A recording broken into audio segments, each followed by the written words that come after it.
નમસ્કાર મિત્રો, આજના વિડીયોમાં આપણે ધોરણ 7 હિન્દી વિષયની માર્ચ 2021ની એકમ કસોટીનું સોલ્યુશન જોઈશું। તો સંપૂર્ણ સોલ્યુશન માટે આ વિડીયોને અંત સુધી જોતા રહેજો। પ્રશ્ન 1 છે, નિમ્નલિખિત प्रश्नों के उत्तर लिखिए। અને એનો પ્રથમ પ્રશ્ન છે, बेटी धरती पर उजियाला कैसे करेगी। तो આનો उत्तर લખીએ। जिस तरह आकाश में चांद चमकता है उसी तरह बेटी धरती पर पढ़ लिख कर प्रकाश फैलाएगी। प्रश्न 2, मनुष्य यदि हिम्मत से काम ले तो क्या हो सकता है।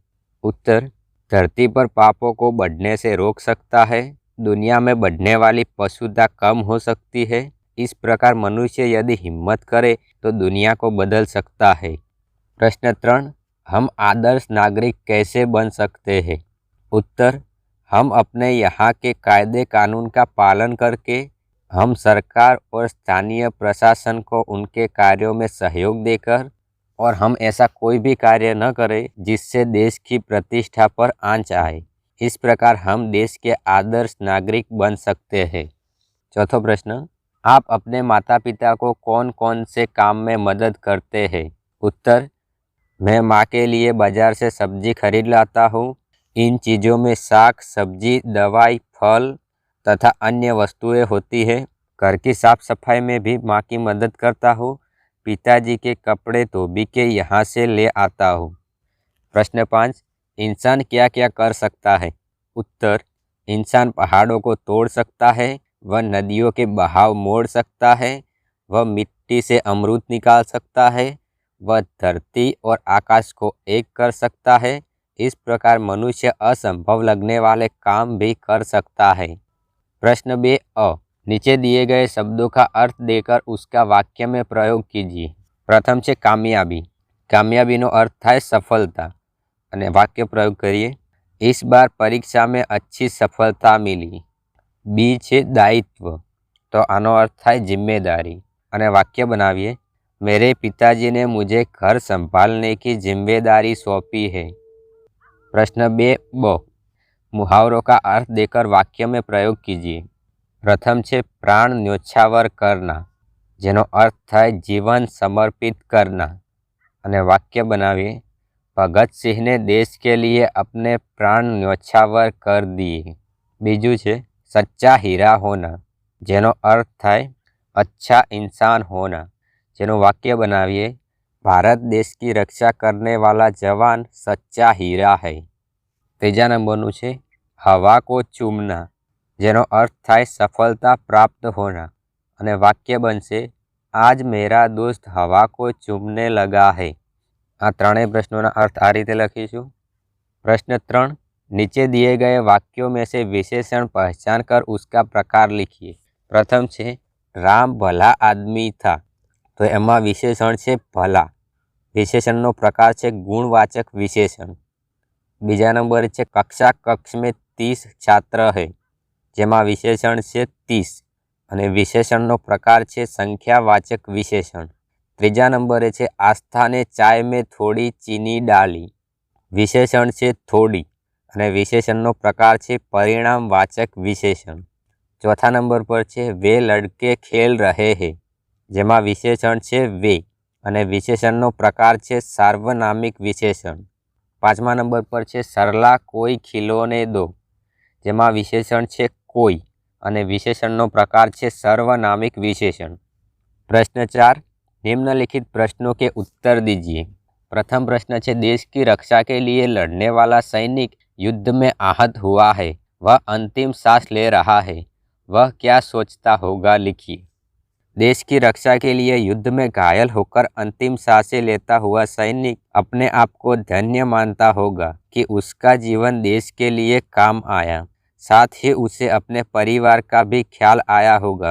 वह सोचता होगा कि उसके शहीद हो जाने के बाद पता नहीं उसके बूढ़े माता पिता पत्नी और बच्चों का क्या होगा, सरकार उनकी मदद करेगी या नहीं।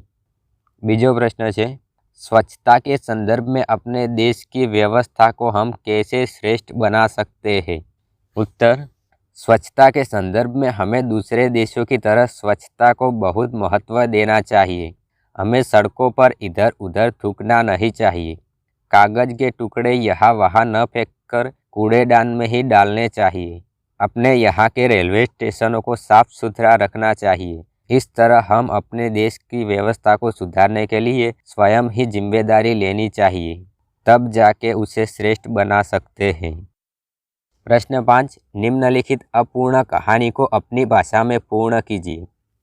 અહીં એક વાર્તા આપેલી છે જેને આપણે પૂર્ણ કરવાની છે। तो प्रथम આપણે વાર્તા વાંચીએ જેથી ખબર પડે કે આગળ શું લખવાનું છે। पुराने ज़माने की बात है। कनकपुर देश के दरबारियों की ख्याति देश विदेश में फैली हुई थी। उनकी बुद्धि की प्रशंसा सुनकर दूसरे देश के दरबारी उनकी परीक्षा लेने के लिए आए। उनके एक हाथ में असली और दूसरे में नकली फूलों की माला थी। उसने दरबारियों से कहा, श्रीमान, क्या आप अपने हाथ लगाए बिना बता सकेंगे कि कौन सी माला असली फूलों की है? सभी दरबारी आश्चर्य में पड़ गए। दोनों मालाएं बिल्कुल समान लग रही थी। दरबारी के प्रश्न का उत्तर देना मुश्किल था, पर आखिर एक बुद्धिमान दरबारी खड़ा हुआ। હવે આગળની વાર્તા આપણે પૂર્ણ કરીએ। बुद्धिमान दरबारी ने दोनों मालाएं हाथ लगाए बिना देखी और कौन सी माला असली फूलों की है वो पहचानने के लिए उसने एक उपाय सोच लिया। बुद्धिमान दरबारी ने धीरे से राजमहल की एक खिड़की खोली। तभी फूलों की खुशबू से मधुमक्खी अंदर आई। जिसके हाथ में असली और नकली फूलों की माला थी वहाँ गई और असली फूलों की माला पे जाके बैठ गई।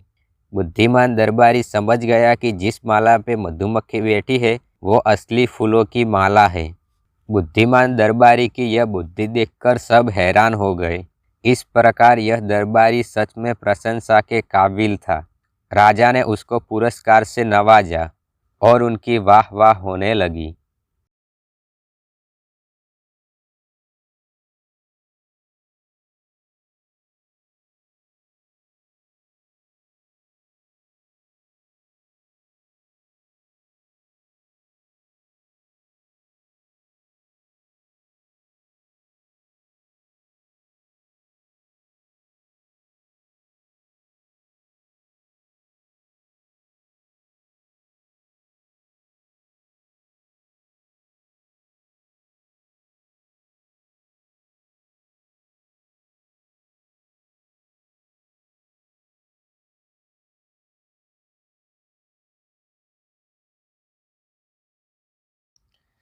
तो मित्रों आ हतुं ધોરણ 7 हिंदी विषयनी एकम कसोटीनुं संपूर्ण सोल्यूशन। आशा राखुं छुं कि विडियो तमने पसंद आव्यो हशे।